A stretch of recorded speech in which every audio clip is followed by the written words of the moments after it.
Bonjour et bienvenue sur la page Bien-être à Montreuil. Et aujourd'hui, je vous présente Michael Zetoun, ostéopathe. Bonjour Michael. Bonjour, bonjour. Bonjour à tous. Alors effectivement, je suis ostéopathe à Montreuil, dans la rue Piétonne, donc la rue du Capitaine Dreyfus. Ça fait maintenant 3 ans et demi que je suis installé là et je suis content de faire cette petite interview avec toi, Will, puisque moi je t'ai rencontré en tant que patient Ouais, au cabinet pour la première fois. en toute Et maintenant, transparence, oui. ouais, en toute transparence, ouais. Et aujourd'hui, on est collègues depuis 2 ans pratiquement Ouais. maintenant. Donc c'est sympa de faire ce travail avec toi aujourd'hui, effectivement.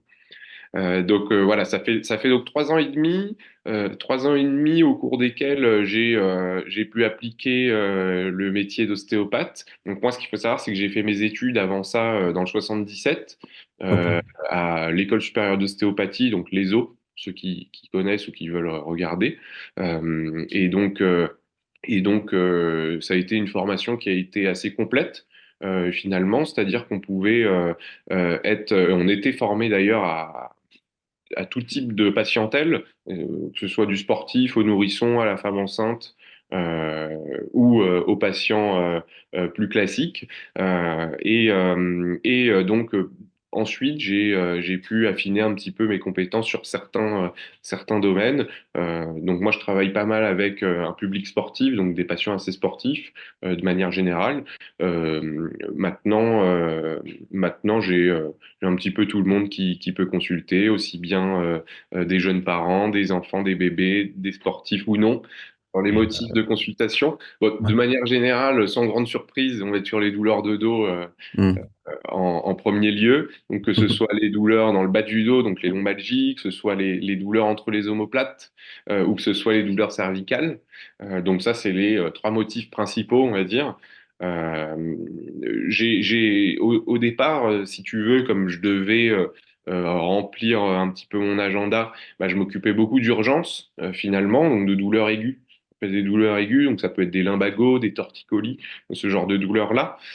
Et donc j'ai dû augmenter un petit peu mes compétences sur ce genre de sujet. Et Ok. donc finalement, c'est quelque chose qui m'a plu et donc c'est quelque chose que je fais toujours beaucoup. Donc, je gère beaucoup de douleurs aiguës au cabinet, donc beaucoup de douleurs de dos, de manière générale aiguës et intenses. Et voilà, après, voilà, on a d'autres motifs qui sont intéressants, donc du bilan en préventif aussi, notamment pour nos amis sportifs dont on parlait tout à l'heure, donc qui peuvent préparer parfois des courses ou qui ont des échéances, des combats, pour ceux qui font des sports de combat, par exemple.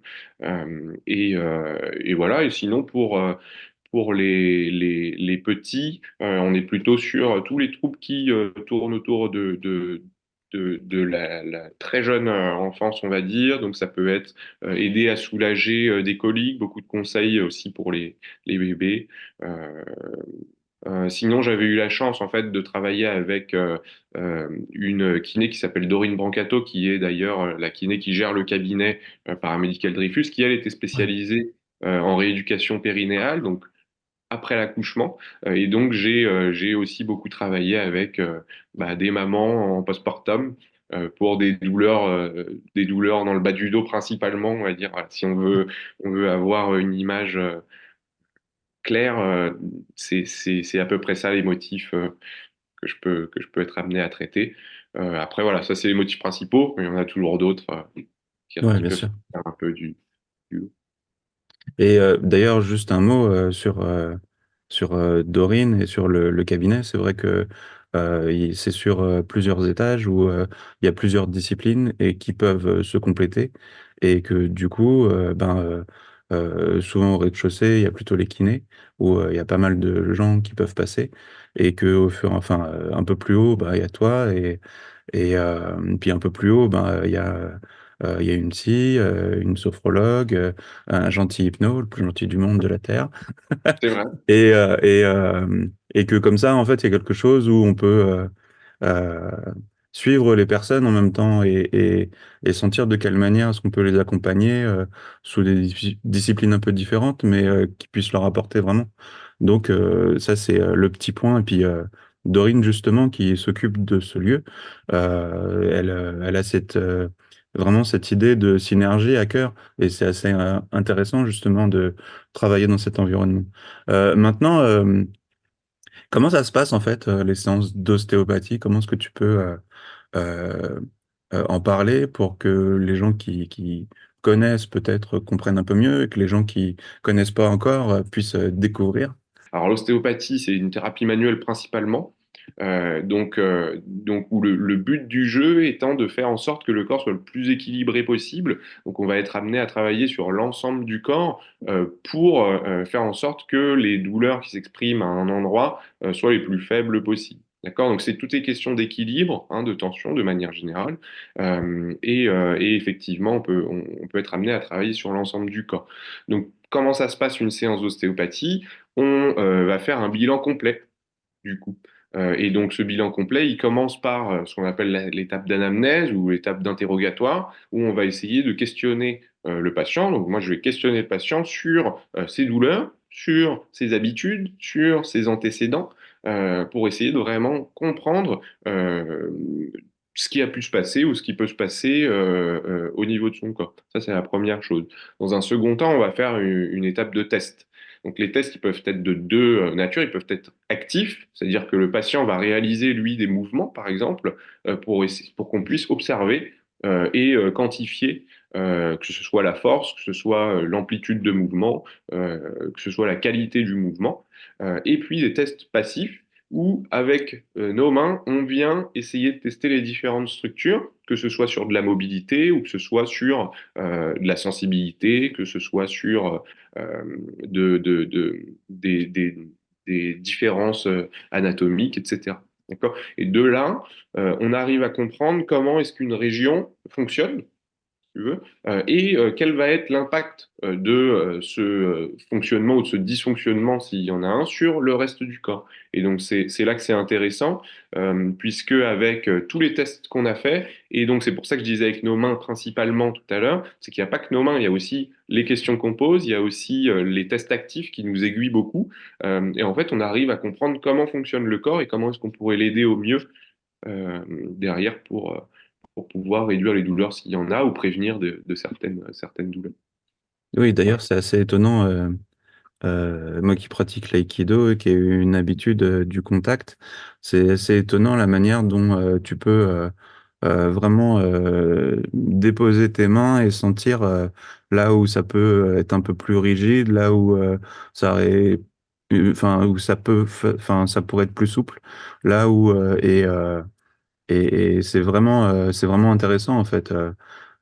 Cette manière justement d'avoir ce contact qui est pas du tout intrusif, qui est vraiment plus une sorte comme une sorte de question en fait quelque part. Moi je l'entends comme ça en fait. C'est pas comme si tu posais la main pour la poser, mais c'est tu poses la main pour interroger la zone où tu poses la main et finalement qui te répond avec la manière dont ça peut être contracté ou relâché. Et C'est un petit peu ça, c'est exactement ça. C'est intéressant d'avoir cette vision-là parce que ce qu'on fait, on essaye de pas le faire pour rien. On va pas faire au pif, poser la main là-dessus et attendre que ça se passe. En fait, c'est exactement ça. On essaye de mettre de l'intention dans ce qu'on fait et donc en fait de questionner les différentes zones sur lesquelles on vient tester ou travailler. Et donc effectivement, soit on vient effectuer directement des mouvements, hein, sur l'amplitude de la mobilité passive, par exemple, où là, on vient questionner la mobilité, la qualité du mouvement, l'amplitude de mouvement, ou bien, effectivement, essayer de questionner aussi bien le tissu que le patient lui-même. C'est-à-dire que si on vient poser la main sur un muscle qui nous semble, nous, être contracté ou tendu, eh bien, on peut toujours, et moi, c'est ce que je fais quasiment tout le temps, demander au patient est-ce que c'est sensible, est-ce que c'est douloureux à cet endroit-là. Parce que si tu veux, on peut tout à fait avoir des zones qui peuvent être ou qui nous semblent, nous, tendues, et qui, en fait, ne sont pas forcément douloureuses, donc qui sont tout à fait naturelles par rapport au schéma de la personne. Donc, en fait, c'est intéressant d'avoir ça, de questionner les tissus, et c'est toujours avec cette intention qu'on pose la main quelque part. Maintenant, le ressenti principal, c'est celui du patient qui est sur la table et qui est au cœur du travail. Sans ça, on pourrait difficilement être précis dans ce qu'on fait. Et donc, c'est important. De là, moi, je viens à dire que, si tu veux, le motif de consultation et la douleur, hein, de manière générale, c'est des douleurs, hein, très souvent, que la douleur du patient, moi, c'est ce que je mets au centre de mes consultations. Ce qui, en théorie, dans l'ostéopathie, n'est pas forcément toujours le cas. Maintenant, voilà, c'est une thérapie qui évolue beaucoup, hein.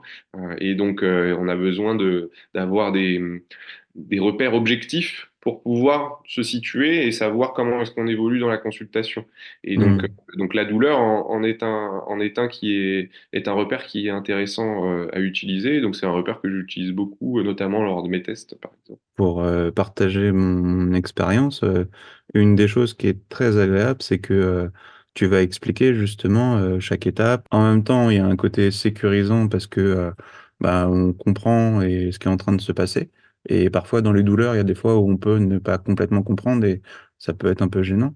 Mais en plus, bah, il y a le côté curiosité et même intérêt pour, OK, mon corps fonctionne comme ça en fait.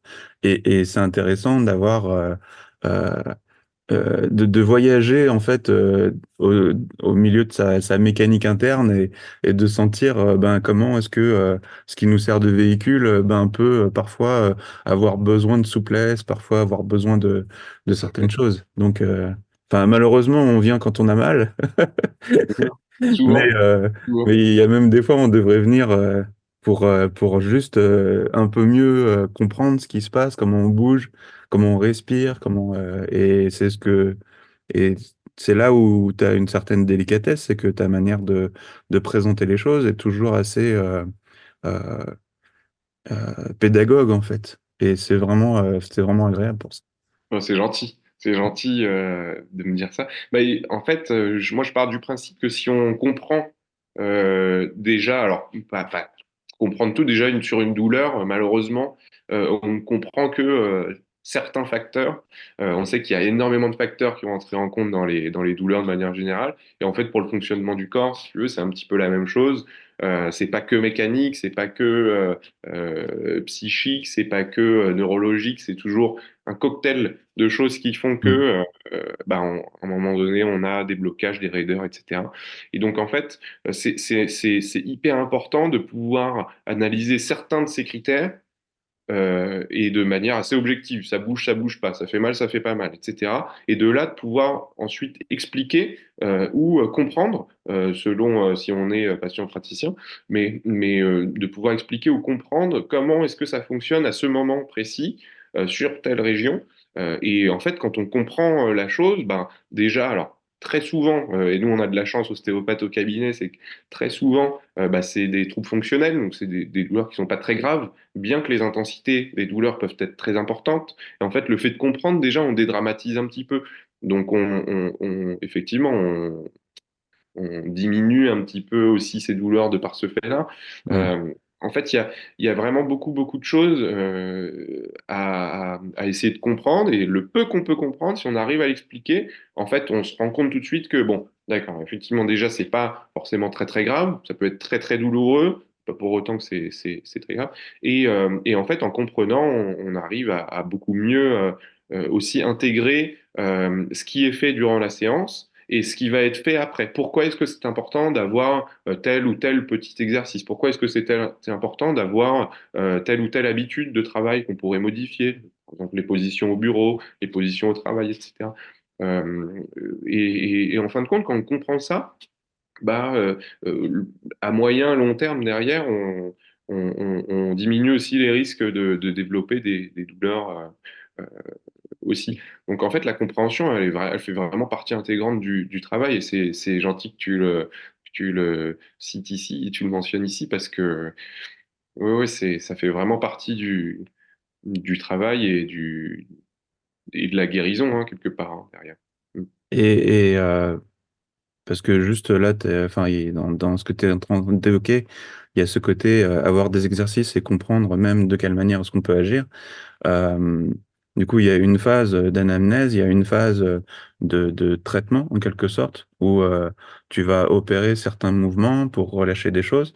Et c'est toujours étonnant comme, en fait, finalement, là où la douleur se fait entendre, finalement, c'est pas forcément l'endroit où tu vas agir, mais à d'autres endroits qui vont relâcher.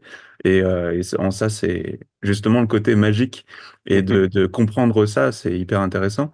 Et puis après, juste pour aller enfin, pour accompagner ce que tu viens de dire, il y a des exercices pour qu'en plus, ben, on puisse sentir de quelle manière est-ce que nous-mêmes, on peut prendre en main cette sensation, cette douleur, et afin d'activer des choses. Mais maintenant, je vais te redonner la parole juste sur la partie traitement en quelque sorte. Enfin, moi, je Mhm. l'appelle traitement, mais Oui, bien sûr. Sur la partie traitement, donc quand le patient est sur la table, ouais. c'est ça, cette partie-ci. Alors en fait, cette partie-là, elle survient après donc l'interrogatoire et les tests. Et de là, on sait quelles sont les zones qui fonctionnent un petit peu moins bien que les autres. D'un point de vue que ce soit d'une mobilité mécanique hein, ou que ce soit d'un point de vue sensibilité, par exemple. Et de là, on peut, par grâce à certaines techniques qui sont de différents types, agir sur la structure et donc sur le corps. Donc on peut avoir des techniques qui sont plutôt fines, on va dire, avec un tact fin, un toucher fin, où on va pouvoir jouer bien sûr la tension musculaire, le tonus musculaire, on peut jouer sur la mobilité de petites aponevroses, les fascias, où on peut jouer aussi sur juste des points de pression, que ce soit au niveau du crâne par exemple, ou sur certains autres endroits du corps, comme au niveau des viscères, hein, au niveau du ventre. Donc en fait, on a ce panel de techniques-là. On peut avoir des techniques qui, elles, visent plutôt à rendre de la mobilité, comme des techniques d'énergie musculaire. Par exemple, on va faire du contracté-relâché. D'accord? Où, en fait on fait pousser le patient dans un sens, on essaye de résister par exemple, d'accord? Ça permet de détendre par exemple la fibre musculaire, de gagner un petit peu en mobilité. Ou on peut avoir des techniques plus directes, qui sont des techniques manipulatoires, des manipulations, où parfois il nous arrive d'entendre le fameux crack, où effectivement on vient mobiliser l'articulation directement. En fait, selon le type de résistance que l'on va rencontrer et selon le type de dysfonctionnement que l'on va rencontrer, eh bien, on va essayer d'utiliser plutôt telle ou telle technique selon les structures aussi sur lesquelles on travaille. Et Hmm. de là, si on arrive et qu'on avait repéré, par exemple, plusieurs zones qui étaient sensibles, par exemple, ou qui étaient peu mobiles, et qu'on arrive à leur rendre un peu de mobilité et à diminuer un petit peu la sensibilité sur ces zones-là, forcément, derrière, on se sent un petit peu mieux. On est plus mobile, on est plus souple, on a un petit peu moins mal. D'accord? Et donc, c'est de là que viennent les effets bénéfiques qu'on peut avoir en ostéopathie. Voilà. C'est vraiment faire en sorte que le corps fonctionne le mieux possible dans son ensemble, qu'il soit le moins sensible, qu'on arrive à bien repérer les zones qui nous intéressent, et ces zones qui ont été repérées durant les tests et durant l'interrogatoire, hein. Parce que la vie et alors c'est même pas la vie, c'est le ressenti du patient est au cœur vraiment du traitement. Voilà. Ouais. Donc voilà pour cette partie traitement. Je sais pas si je vais avoir c'est dur de le décrire en fait. C'est un bon exercice, hein. Ouais. C'est dur de décrire sa pratique comme ça. Bah, la meilleure des choses à faire, c'est de l'essayer, hein, c'est d'être sur la table, hein, Tu as parlé justement de ce crack. C'est vrai qu'il y a un côté où ben, il y a un truc qui fait envie de se dire, OK, le corps va craquer, mais en même temps, il y a des images sur les réseaux avec des chiropracteurs qui font étirer les gens dans tous les sens et on entend des cracks pas possibles et à mon avis, ça doit faire super peur. Et en fait, c'est pas du tout le cas et le crack n'arrive pas forcément nécessairement. Donc, il y a quelque chose aussi où le fait de tester, ça peut on peut justement se rendre compte que bah, c'est pas ça, quoi. Enfin, c'est pas Bien sûr, ouais. on n'est Bien pas sûr. ambiance Bruce Lee. Ah non, non, du tout, non, non, du tout. En général, toutes les techniques qu'on fait au cabinet, elles sont relativement douces. Bon, alors moi, je préviens toujours dans tous les cas. Donc j'explique ce qu'on va faire. Je dis qu'éventuellement, voilà, à ce moment-là, on peut entendre un craquement. Est-ce que ça vous gêne ou pas? Si ça gêne, on peut toujours faire autrement. Il y a toujours des manières de procéder qui sont différentes. Donc ouais, ouais, il faut toujours prévenir parce que sinon, Ouais, ça peut faire un peu peur. Et aussi bien, pour ceux qui adorent ça, bah, on va avoir un effet placebo qui est intéressant d'ailleurs, hein. Mm. En plus de l'action manipulatoire, mécanique, physiologique, il y a aussi cet aspect psychique qui est intéressant. Et par contre, pour les personnes qui n'aiment pas ça, bah, c'est un peu l'inverse, hein. On peut Ouais. avoir un effet nocebo aussi. Ah, on a entendu que ça a craqué, on m'a cassé. Et donc là, c'est là que c'est intéressant d'expliquer ce qui se passe, qu'est-ce que c'est que le craquement. Et voilà, toujours les explications en fait, hein, qui Et ouais, reviennent.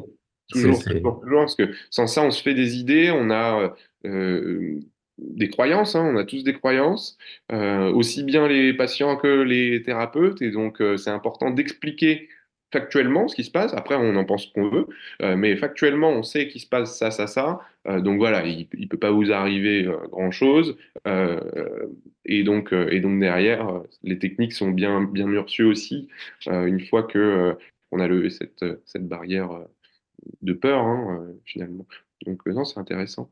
toi, dans tes expériences, en fait, t'aurais des exemples de suivi que tu aurais pu avoir en une séance, deux séances ou plus, ou comment Bien ça se sûr. passe? Bah, alors, c'est intéressant comme question. Moi, j'ai pas de protocole, si tu veux, puisqu'en fait, on vient faire des tests, on vient faire un questionnaire et des tests, et donc, et un traitement d'ailleurs, hein, mais finalement, chaque patient va être différent. Donc, il n'y a pas de protocole pour telle douleur, par exemple. Et enfin, pour Hmm. moi, c'est pas concevable. Après, il y a quand même certains cas où je peux te répondre.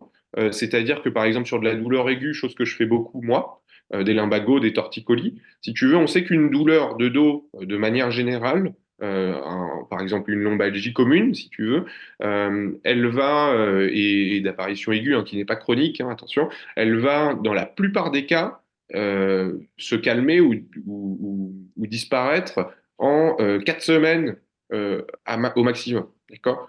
Et donc, de ce fait, moi, le but du jeu, quand toi, tu viens me voir au cabinet pour une douleur de ce type-là, bah, c'est que tu n'en es pas pour 4 semaines, si tu veux. D'accord? Et donc, on va travailler une fois ensemble pour faire en sorte que les douleurs diminuent fortement. D'accord? Et normalement, à J+7, J+10 environ, faire un bilan et essayer de faire en sorte de comprendre vraiment pourquoi est-ce que ces douleurs-là sont apparues et qu'il n'y ait pas de récidive derrière, avoir des exercices adaptés aussi pour pas qu'il y ait de récidive. Et donc, Hmm. en général, c'est bien plus rapide que ces 4 semaines là. Et donc on gagne du temps quelque part. Donc, sur les douleurs aiguës, pour te répondre, en général, moi, je vois les personnes 2 fois. Après, je leur conseille toujours de faire un bilan dans l'année, voilà, un ou deux bilans préventifs dans l'année, et pour pouvoir aussi se reconnecter un petit peu à son corps, c'est intéressant. Donc, de manière générale, sur les douleurs aiguës, moi, je vois les personnes 2 fois, et après, s'ils veulent, ils viennent faire un bilan préventif 6 mois plus tard ou 8 mois plus tard. Ouais. Et d'ailleurs, c'est toujours, enfin, on a toujours des petits trucs qui bloquent, qui coincent, qui on se dit c'est pas grave, on continue. Mais c'est vrai que c'est toujours agréable justement de passer un temps à relâcher tout ça et à se rendre compte que, en fait, on s'habitue très facilement à des douleurs et que du coup, on les sent plus vraiment. Mais quand ça relâche, on se dit c'est quand même mieux sans quoi. C'est quand même plus agréable ça. Bah, exactement, c'est exactement ça, hein, c'est d'avoir des tensions et d'y être habitué. Et en fait, quand on sort du cabinet, on se sent quand même plus détendu et plus mobile. En fait, on a un état de bien-être qui est un petit peu meilleur. Et c'est là que c'est intéressant de faire ces séances en préventif aussi, c'est de pouvoir se rendre compte de la possibilité de notre corps, que ce soit en termes de sensation et d'apaisement, ou que ce soit en termes d'amplitude, de mobilité, de qualité de mouvement. Et donc, c'est vrai que c'est bien de faire ces séances-là à titre préventif aussi, bien Mm. sûr. Après, voilà, il y a toujours des petites choses, des petites douleurs, et puis il faut pas hésiter à, à consulter pour ça, hein. Mm. Super. Est-ce que tu aurais un mot, toi, pour mot de la fin, des choses qu'on n'aurait pas dit ou... Un petit mot de la fin. Alors, un petit mot de la fin. Euh, bah, alors sinon, c'est plutôt sur la partie conseil. Ouais. Pas forcément évoqué, la partie conseil, Oui, exercice. oui, c'est En vrai. fait, pour bon, de manière générale, hein, pour limiter les douleurs musculaires, on sait euh, qu'il n'y a pas bien, bien, bien meilleure solution que faire de l'actif. Donc moi, Mm. je suis toujours à recommander et les activités physiques, et quelles qu'elles soient d'ailleurs, et des exercices qui peuvent être un petit peu spécifiques, que ce soit pour des douleurs d'épaule, des douleurs de dos, des douleurs de pied, des douleurs sous le pied. il y a toujours des petits exercices qu'on peut faire pour essayer d'améliorer la qualité du tissu musculaire, essayer de diminuer un petit peu les douleurs. Et donc, sans que ce soit de la rééducation, de la kinésithérapie, c'est des petits exercices simples que tout le monde peut faire, qui sont à la portée de tous et qui permettent souvent en fait de réduire grandement les douleurs si on les applique correctement. Pardon. Oui, ça permet de retrouver du mouvement. Ouais, clairement. Exactement. Et donc voilà, bon, là, pour finir un peu cette interview, moi, c'est comme ça que je finis mes consultations, c'est en donnant toujours des exercices, Ouais. et des exercices, des conseils, que ce soit des exercices de respiration, des exercices d'activation au niveau de certains muscles, que ce soit des conseils sur l'hygiène de vie de manière générale. Voilà. Et puis, si bien sûr besoin de renvoyer vers un autre professionnel, que ce soit en hypno par exemple, que ce soit en psychologie, que ce soit en diététique. Bien, j'ai la chance effectivement d'être dans un cabinet où on a tous nos collègues à portée de main, que ce soit en kiné d'ailleurs. Mais on peut toujours essayer de trouver euh, quelqu'un qui pourra nous aider à avoir cette démarche complémentaire là. Donc voilà, comment se finissent les fins de séance, c'est toujours comme ça. Des conseils, des exercices, il y en a systématiquement. Donc mes patients repartent avec des devoirs en général, Et toujours. du coup, pour prendre rendez-vous, on peut passer par Doctolib. Ouais, pour prendre rendez-vous, on peut passer par Doctolib. Donc, ouais, faut regarder Michael Zetoun ou ostéopathe à Montreuil. Ou Ouais. regardez Michael Zetoun, vous pouvez prendre rendez-vous, il n'y a pas de problème. Ou soit par téléphone, hein, si vous passez au cabinet, il y a des petites cartes avec mon numéro. Vous Ouais. m'appelez directement, on peut discuter, et puis il n'y a pas de problème. Ok. Eh ben, merci, Michael. Et Bon, avec puis, grand je plaisir. te souhaite une bonne journée de séance. Merci beaucoup. Merci Will pour ton temps. Merci pour cette interview. C'était super sympa. Et puis, à très bientôt. Et à très bientôt sur la page pour de nouveaux praticiens. Et au revoir. Au revoir.